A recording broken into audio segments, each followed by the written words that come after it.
یہ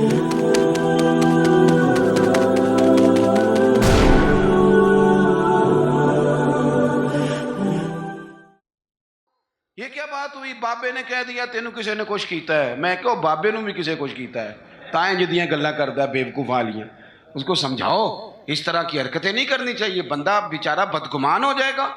ہر دشمن کے بارے میں بدگمانی کرے گا. کبھی کہے گا چاچی نے تعویذ کر دی ہیں، کبھی کہے گا وہ میری بھابھی نے تعویذ کر دی. کیوں آپ لوگوں کے دلوں میں بغض پیدا کراتے ہیں؟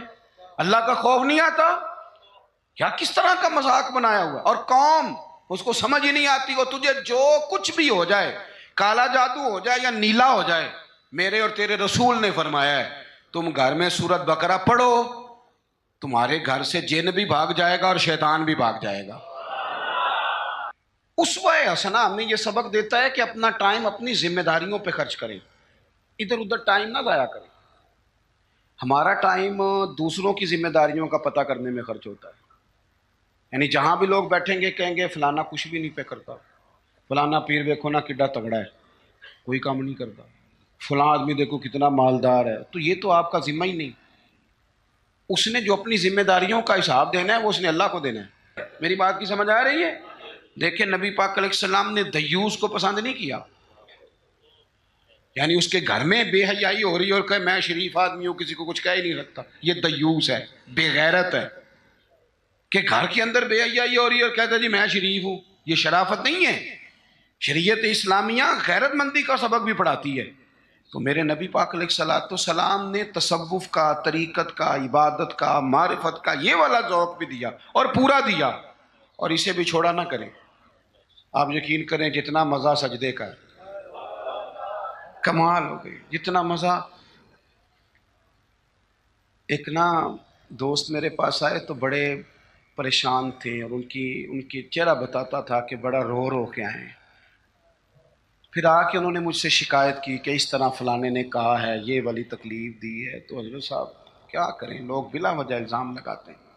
میں نے آخیا سچ دس کرما لیا جنہ سواد اج سجدے دا آیا ہی پہلا بھی کدی آیا صحیح.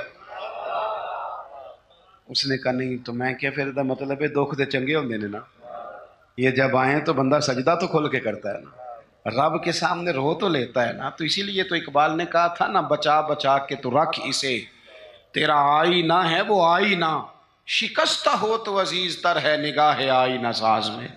ٹوٹے ہوئے دل تو بڑے کمال ہوتے ہیں، ٹوٹے ہوئے دل تو بڑے کمال ہوتے ہیں. محبت کے لیے دل ڈھونڈ کوئی ٹوٹنے والا، محبت کے لیے دل ڈھونڈ کوئی ٹوٹنے والا. یہ وہ شے ہے جسے رکھتے ہیں نازک آبگینوں میں. میرے عزیز نبی پاک صلی اللہ علیہ وسلم نے وہ والا سبق بھی دیا اور ساتھ حضور نے مضبوط آثار. یہ ہمارے بچے نوجوان ڈرے ڈرے سے، پریشان سے، پتہ نہیں کیا ہونے لگا ہے، غریبی آ گئی، کام نہیں ملتا، حالات خراب ہیں، گھروں میں عورتیں روتی پریشان ہوتی، پھر ان کو وہ بابے بھی مل جاتے ہیں جنہوں نے اور کوئی کام نہیں. جمعرات والے دن سویرے 9 تو 11 تویز لکھنا ہے، تو پھر عصر تو مغرب تویز لکھنا ہے، تو پھر اتوار والے دن نویں سرے تو او بس کر دیں یار، کوئی کسی بات کی حد بھی ہوتی ہے. مجھے تو نہیں ملا کہ حضرت غوث پاک کس دن تعویذ دیتے تھے. تعویذ جائز ہے پر کون سا ٹائم رکھا ہوا تھا حضرت غوث اعظم نے بتائیں تعویذ دینے کا؟ کوئی بتائے حضرت بہاؤالحق نقشبند بخاری کس تاریخ کو تعویذ لکھتے؟ خواجہ اجمیر کی کون سی تاریخ تھی تعویذوں کی؟ وہ تعویذ نہیں دیتے تھے، وہ جو آتا تھا اسے رسول اللہ کا دین دیا کرتے تھے، وہ قرآن و حدیث کے سبق پڑھایا کرتے تھے. واپس آؤ، اصل کی طرف سفر کرو. یہ کیا بات ہوئی؟ بابے نے کہہ دیا تینوں کسی نے کچھ کیتا ہے. میں کہو بابے نو بھی کسی کچھ کیتا ہے. تائیں جدیاں گلاں کردا ہے بیوقوف والیاں. اس کو سمجھاؤ اس طرح کی حرکتیں نہیں کرنی چاہیے. بندہ بیچارہ بدگمان ہو جائے گا. ہر دشمن کے بارے میں بدگمانی کرے گا. کبھی کہے گا چاچی نے تعویذ کر دی ہیں، کبھی کہے گا وہ میری بھابھی نے تعویذ کر دی. کیوں آپ لوگوں کے دلوں میں بغض پیدا کراتے ہیں؟ اللہ کا خوف نہیں آتا کیا؟ کس طرح کا مذاق بنایا ہوا. اور قوم اس کو سمجھ ہی نہیں آتی. وہ تجھے جو کچھ بھی ہو جائے، کالا جادو ہو جائے یا نیلا ہو جائے، میرے اور تیرے رسول نے فرمایا ہے تم گھر میں سورت بقرہ پڑھو، تمہارے گھر سے جن بھی بھاگ جائے گا اور شیطان بھی بھاگ جائے گا. تو پڑھو نا جو نبی پاک نے تعویذ دیا ہے. اس سے آگے کو تعویذ ہو سکتا ہے؟ چھوڑ دیں ادھر ادھر بھاگنا. اور بڑا مسئلہ ہو تو سورہ فلق اور ناس پڑھ کے سویا کریں. یہ دم ہمارے نبی پاک نے بتایا ہے تو ساڈے نبی دی زبان ساڈے واسطے قرآن. اس لیے یہ کچی پکی باتیں، بزدلوں والی باتیں، وہ سام سے ڈرنے والے بعد میں رسیوں سے بھی ڈرنا شروع ہو جاتے ہیں. ابھی تک یار مطلب اب تو مجھے غصہ آتا ہے.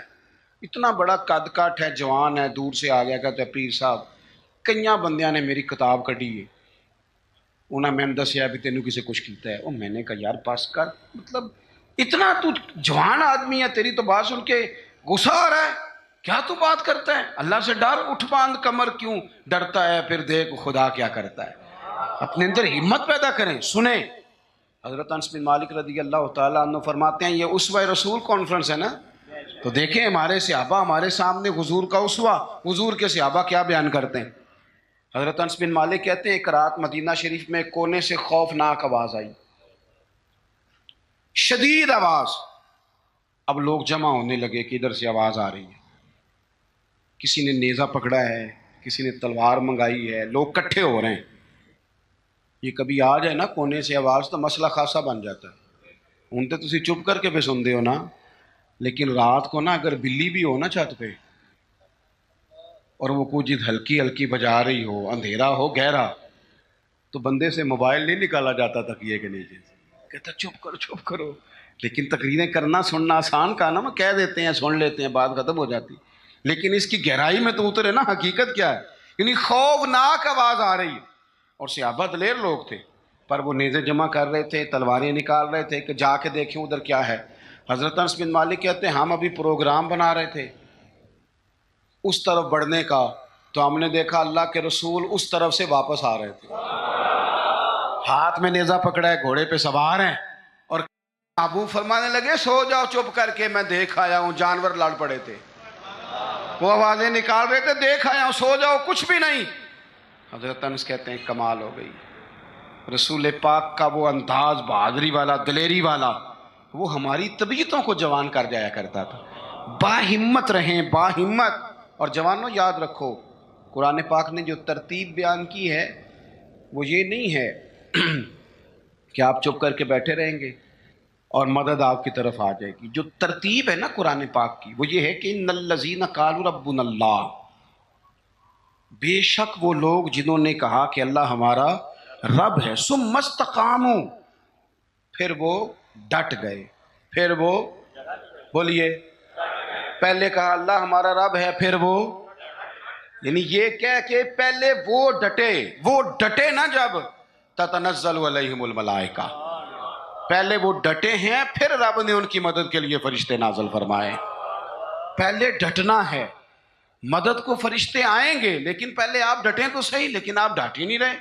آپ کہہ رہے ہیں مدد آئے گی، بھئی آپ تھوڑا کھڑے ہوں، تھوڑا سٹینڈ لیں. جب آپ ڈٹ جاتے ہیں پھر اللہ تعالیٰ مدد بھی فرما دیا کرتا ہے. درود شریف پڑھیں بآواز بلند. تو ایک تو نبی پاک علیہ السلام کی سیرت مبارکہ ہمیں عبادت کا، ریاضت کا سبق پڑھاتی ہے. دوسرا دلیری کے اسباب. اور تیسری بات، توجہ ہے میری بات پر، یہ مووی بن رہی ہے جی، 2-4 لوگ بنا رہے ہیں، اگر سارے ہی آپ موبائلوں پہ لگ جائیں گے تو پھر تقریر کس کو سنانی ہے. 2-1 باتیں بس اور عرض کرنی ہے، آپ میری بات پر غور فرمائیں. اور تیسری بات حضور کے اسوہ نور کی، جس کو خاص کر کے اپنے ذہن کے اندر رکھیں. نبی پاک علیہ الصلوۃ والسلام نے نا مختصر وقت میں انقلاب برپا کیا ہے. حضور کا جو تبلیغ دین کا پیریڈ ہے نا وہ صرف 23 سالوں کا ہے. کتنا؟ یعنی 40 سال کی عمر مبارک میں اعلان نبوت فرمایا اور 23 سال آپ کو ہزاروں میں احادیث کا ذخیرہ ملتا ہے. نبی پاک علیہ الصلوۃ والسلام نے قافلے ترتیب دیے، مجاہدوں کی صفیں بنائیں. اس سارے عرصے میں حضور نے مسجد کی تعمیر فرمائی. رسول پاک نے اپنے صحابہ کرام علیہم رضوان کے دکھ اور سکھ میں شرکت فرمائی. حضور نے حج فرمایا، نبی پاک نے صدقات و خیرات کیے. اتنی ساری باہر مصروفیات، کافروں منافقوں کی سازشوں کے پردے کھول کر صحابہ کو بتایا کس طرح ان سے نمٹنا ہے. لیکن یہ سارا کہہ کہ حضور نے اپنے گھر والوں سے یہ نہیں کہا کہ میرے پاس ٹائم کوئی نہیں. یہ سارے کام بھی ہوتے رہے اور حسن حسین حضور کے کندھوں پر سواریاں بھی فرماتے رہے. گھر میں بھی پورا ٹائم دیا رسول کریم، محبت فرمائی، یعنی اپنے اوقات کار کو اپنی ذمہ داریوں پہ لگایا۔ اسوہ حسنہ ہمیں یہ سبق دیتا ہے کہ اپنا ٹائم اپنی ذمہ داریوں پہ خرچ کریں، ادھر ادھر ٹائم نہ ضائع کریں۔ ہمارا ٹائم دوسروں کی ذمہ داریوں کا پتہ کرنے میں خرچ ہوتا ہے، یعنی جہاں بھی لوگ بیٹھیں گے کہیں گے فلانا کچھ بھی نہیں پہ کرتا، فلانا پیر دیکھو نا کڈا تگڑا ہے، کوئی کام نہیں کرتا، فلاں آدمی دیکھو کتنا مالدار ہے۔ تو یہ تو آپ کا ذمہ ہی نہیں، اس نے جو اپنی ذمہ داریوں کا حساب دینا ہے وہ اس نے اللہ کو دینا ہے۔ آپ یہ بتائیں کہ جو آپ کے ذمہ کام لگا آپ نے کیا کہ نہیں کیا؟ آپ کی ڈیوٹی جو تھی وہ آپ نے کی کہ نہیں کی؟ جب ہم سارے اپنی اپنی ڈیوٹیاں کرنے لگ جائیں گے نا، تو میرا یہ خیال ہے چھوٹے صحیح کام کرنے لگ جائیں نا تو بڑوں کو بھی خیال آ ہی جاتا ہے۔ میں اکثر نا اپنی زندگی میں ایک تجربہ کرتا ہوں کہ بچوں کو کام کہیں تو وہ نہیں کرتے، طلباء ہوں، دوست ہوں، احباب، کام کہہ دیں تو نہیں کرتے، کرنا شروع کر دینا۔ میں نے نا مختلف ذمہ داریاں لگائیں، مسجد کی صفائی کل تو کرنا، پرسوں تو کرنا، تو آپ کو پتہ ہے کسی کی ڈیوٹی لگائیں تو پھر وہ ڈیوٹی بدلنا بھی پسند کرتا ہے، وہ کہنا مینوں کام میں آئی ذرا تو کھلوئے نا میری تاں پہ، تو یہ بھی کام ہوتا ہے، ایک انسانی فطرت ہے۔ تو میں نے پھر سوچا کہ یار حد ہو گئی ہے، کمال بات ہے، مسجد تو اللہ کا گھر ہے، اور حضرت بابا فرید الدین مسعود گنج شکر جیسا بڑا آدمی تو نہیں نا دوبارہ اس دھرتی پہ آئے گا، تو بابا صاحب اپنے آپ سے کہتے ہیں اٹھ فریدہ ستیا، وہ جھاڑو دے مسیت، خود کہتے ہیں، یہ نہیں کہتے کہ جھاڑو دے مرید مسیت یا شاگرد مسیت، اٹھ فریدہ ستیا تے جھاڑو دے مسیت، اوے تو ستا ہے رب جاگدا تیری ڈاڈے نال پری۔ اور اگر نبی پاک صلی اللہ تعالیٰ علیہ وسلم مسجد نبی بن رہی ہے، حضور اینٹیں اٹھا کے لا سکتے ہیں، تو میرا خیال ہے اور بھی کوئی پیر صاحب چھاپر تھالا کوئی کام اٹھا لیں تو کوئی مسئلہ، کوئی مشکل نہیں۔ اگر سرکار بہت سارے کام کرتے ہیں، لوگوں کو سبق بھی ہم یہی پڑھاتے ہیں، تو اگر شیخ بھی کبھی کبھی اپنا جوتا اٹھا لیں تو کوئی اتنا یہ مشکل مسئلہ، کچھ مطلب ماحول اس طرح کا بنا دیا جاتا ہے کہ کام رہ ہی جاتے ہیں۔ میں یہ اکثر کرتا ہوں کہ میں اب کام نہیں کہتا، میں کہتا ہوں جھاڑو پکڑ لو نا مسجد میں شروع کرو، اور جب آپ پکڑ کے شروع کر لیتے ہیں تو پھر بڑے سارے آ جاتے ہیں کہتے ہیں سانو دے دو، تو آپ شروع تو کریں نا، لیکن جب کام شروع کریں گے پھر کام ہو جائے۔ اپنی ذمہ داریوں کا احساس کریں، وقت نہ ضائع کریں، اور یہ حدیث یاد رکھیں کہ نبی پاک علیہ الصلوۃ والسلام نے فرمایا خوبصورت مسلمان وہ ہے جو بے مقصد باتوں کو چھوڑ دیتا ہے۔ مقصد کی بات کریں، مقصدیت کی، ضروری کام جو ہیں ان پر ڈیوٹی۔ اور چوتھی اور آخری بات آپ کی خدمت میں یہ عرض کرنی ہے کہ ہمارے یہاں نا بہت سارے لوگ سمجھتے ہیں کہ ظاہری لبادے کا نام سیرت ہے، یہ تو ایک جز ہے، داڑھی پگڑی جبہ امامہ بہت ضروری ہے، لیکن ایک جز ہے سنت کا، ایک حصہ ہے سنت کا، چونکہ اسوہ حسنہ ایک کاملیت ہے، اس کے بہت سارے حصے ہیں۔ اپنے گھر والوں کے ساتھ بہترین سلوک کرنا یہ بھی سنت کا حصہ ہے۔ آپ دیکھیے حضور نے فرمایا تم میں سے بہتر وہ ہے جو اپنے گھر والوں کے حق میں بہتر ہے، اور فرمایا جا کے پوچھ لو میں تم سب سے بڑھ کر اپنے گھر والوں کے حق میں بہتر ہوں۔ یہ بھی ایک بہترین حصہ ہے، لیکن اسوہ حسنہ کا ایک بہت بڑا حصہ اور بھی ہے۔ غور کریں، میں حدیث ترمذی سے پڑھنے لگا ہوں، نبی پاک علیہ الصلوۃ والسلام نے حضرت انس بن مالک سے فرمایا اے انس ہو سکے نا، اور حدیث میں لفظ بڑے سونے ہیں، فرمایا اے میرے بیٹے انس، یا بنیہ، اے میرے بیٹے انس، اگر ہو سکے تو صبح اس حال میں کرنا کہ تیرے دل میں کسی بندے کے لیے بغض نہ ہو، کسی بندے کی عداوت تیرے سینے میں نہ ہو۔ پاک ہوویں تے پاک ہی ملدا ہی، تے بنا پاکوں پاک نہیں ملدا، تے سارے جسم دے دھون دے نالوں اکو تولا ٹکڑا دل دا۔ فرمایا انس اگر ہو سکے تو صبح اس حال میں کرنا کہ تمہارے دل میں کسی کا بغض نہ ہو، عداوت نہ ہو۔ اور اگلے لفظ پتہ کیا ہے حدیث کے؟ حضور فرمانے لگے یہ میری سنت ہے، دل صاف رکھنا یہ میرا اسوہ ہے، یہ میرا طریقہ ہے۔ ایک بہت بڑا حصہ دین کا دلوں کی صفائی ہے، یہ حضور نے فرمایا یہ میرا اسوہ ہے۔ دلوں میں نا بوجھ جب آتا ہے نا کسی کے لیے. میری طرف دیکھ رہے ہیں آپ کے موبائل دیکھ رہے ہیں؟ صحیح ہو کے بیٹھے نا ایک دفعہ دوبارہ سے دیکھیں بھلا صحیح ہو کے کیسے بیٹھتے ہیں. جو نہیں صحیح بیٹھے بات ختم کرنے لگا ہوں نا آپ کی زیادہ توجہ چاہیے. بھائی جب آپ کے دل میں کسی کے بارے میں حسد آتا ہے یا بغض آتا ہے یا عداوت آتی ہے تو صرف اس کو نقصان نہیں ہوتا، سب سے زیادہ نقصان آپ کو خود ہوتا ہے. سب سے زیادہ خود ہوتا ہے.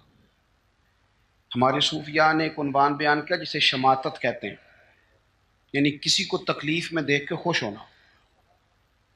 یہ بہت بڑا بوجھ ہے. نبی پاک صلی اللہ علیہ وسلم نے فرمایا کسی کی تکلیف پر کبھی خوش نہ ہونا، ورنہ اللہ تعالیٰ اسے اس تکلیف سے نجات دے دے گا اور تمہیں اسی میں مبتلا کر دے گا. کیا کہا تھا میاں صاحب نے؟ دشمن مرے تو خوشی نہ کریے. اللہ کرے تو انو سمجھ آئے. اتنی شادی کر کے ہمارے بزرگ ہمیں بات سمجھاتے کہتے ہیں دشمن مرے کیوں بلا، سجنا بھی تو مر جانا ہے. یہاں تو انہوں نے بچ جانا ہو تو پھر تو ٹھیک ہے، خوشی کس بات کی؟ دشمن مرے خوشی نہ کریے کیونکہ سجنا بھی تے مر جانا ہے. ڈیگر تے دن آیا ہے محمد تے اوڑک نو ڈوب جانا ہے. اثر تو ہو گئی ہے، پیچھے بچا کیا ہے؟ جانے کا وقت تو آ گیا. دل کے اندر بوجھ نہیں، آپ تنگ ہو جائیں گے، ورنہ ہر وقت اسی کے بارے میں سوچیں کہ اپنا کام رہ جائے گا. نکل آئیں اس معاملے سے بالکل آزاد، دل صاف. جو کر رہا ہے وہ اللہ کو حساب دے لے گا. اور اگر کبھی کسی کے لیے کرنا بھی ہو تو یہاں اسے دعوت دیں دین کی، یہاں اس کے لیے دعا کریں. ہم ساری زندگی لوگوں کو ڈسکس کر کے گزار دیتے ہیں. اپنی طبیعت سے بوجھ اتاریں. حسد، بغض، عداوت، کینہ، یہ سب بوجھ ہیں، یہ آپ کے دل کو وزنی کر دیں گے. آپ مشکل درویش کہتے ہیں ویسی کسی دے کچھ بھی نہیں لگ دے تے نہ کوئی ساڈا دردی. اور حضرت بابا صاحب نے کہا تھا اٹھ نہ بھولیا، وہ چلو اتھے بسیے جتھے بس دینی ساری انے، نہ کوئی ساڈی ذات پچھانے نہ کوئی سانو منے. ورنہ بندہ مشکل میں آ جاتا ہے. آپ یقین کریں اگر بندے کو مسئلہ بن جائے نا، میری طرح کے لوگوں کو مسئلہ بن جاتا ہے وہ تسی استقبال کرن نہیں آئے، تسی ہار لے کے کھڑے نہیں ہوئے، تم پتہ نہیں ماں بدولت آ رہا ہے.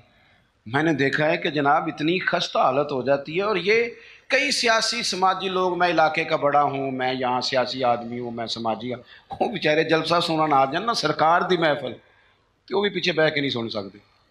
وہ پہ تون اچھی کر کر کے نقیب نو دس دینے میں آ گیا ہوں، تیری مہربانی کر کو میرے نام دا بھی اعلان کسی طریقے. تو یہ تو دکھ ہے اندر کا، یہ تو آپ کو چھوٹا کر دے گا. بڑا تو بڑا ہی ہوتا ہے.